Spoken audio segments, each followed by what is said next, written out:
கர்த்தருக்கு பிரியமானவர்களே, ஒவ்வொரு நாளும் இந்த அற்புதமான இந்த தலைப்பு, கர்த்தர் எப்படி வழிநடத்துகிறார் என்று நாம் பார்த்து கொண்டு வருகிறோம். கர்த்தருடைய வழிநடத்தல், அவருடைய அன்பு, கிருபை இதையெல்லாம் கொண்டு நம்மளை வழிநடத்துகிறார். இந்த பூமியில நீங்க நிற்கதும், இந்த பூமியில நின்று வாழ்ந்து கொண்டு இருக்கதும் அவருடைய கிருபை பாருங்க.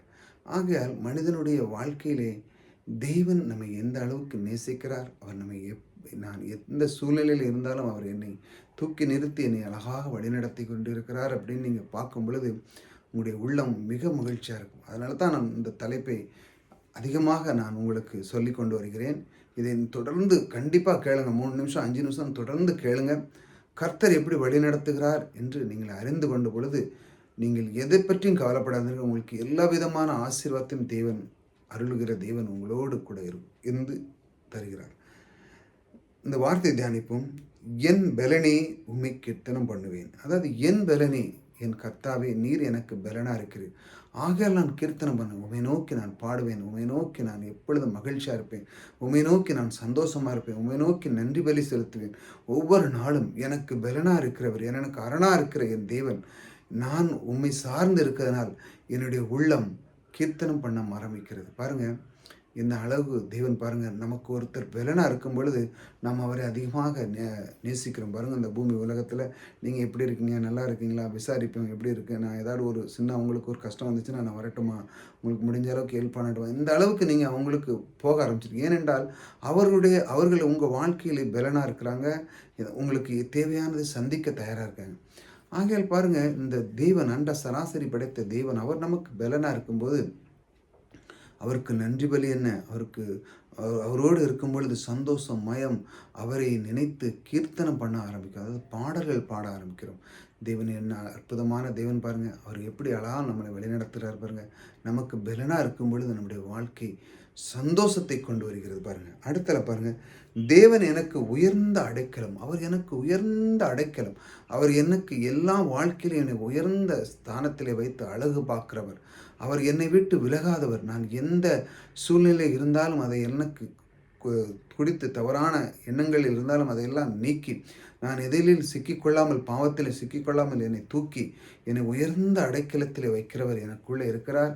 ஆகையால் நான் எதுக்குமே நான் பாவத்தில் விழாமல் என்னுடைய வாழ்க்கையிலே செல்வத்தை பெற்றுக்கொள்ள கூடிய தன்மை எனக்கு தருகிறார். அடைக்கலம் கொடுக்கிற தலைவர் இந்த கர்த்தர் எனக்குள்ளே இருக்கிறார்.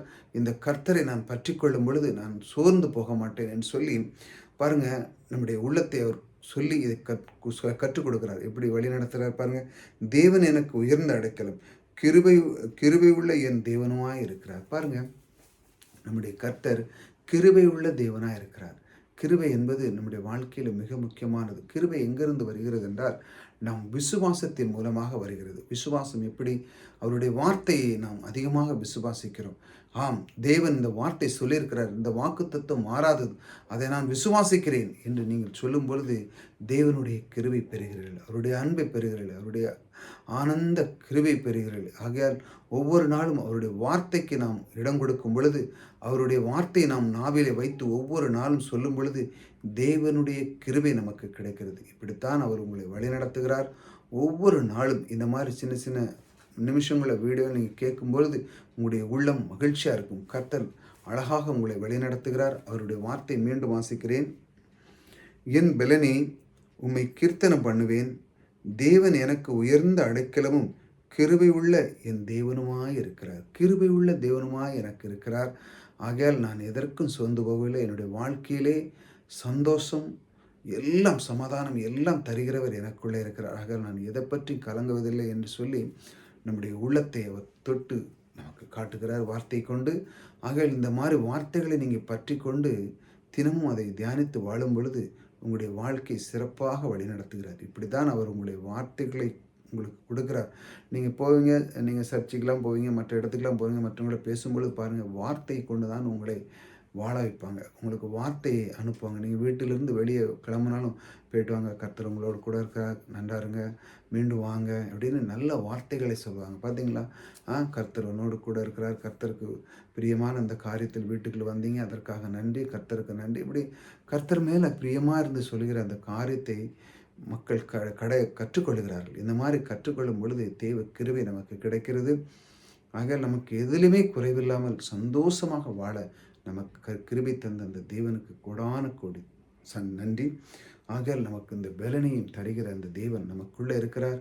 இப்படித்தான் அவர் உங்களை ஒவ்வொரு நாளும் வழி நடத்துகிறார். இதை பற்றி நீங்கள் சோர்ந்து போங்க. இந்த பலனுள்ள கர்த்தர் உங்களுக்குள்ளே இருந்து அற்புதமான வாழ்க்கை தருகிற உங்களோடு கூட இருக்கிறார். கர்த்தர் உங்களை ஆசீர்வதிப்பார்.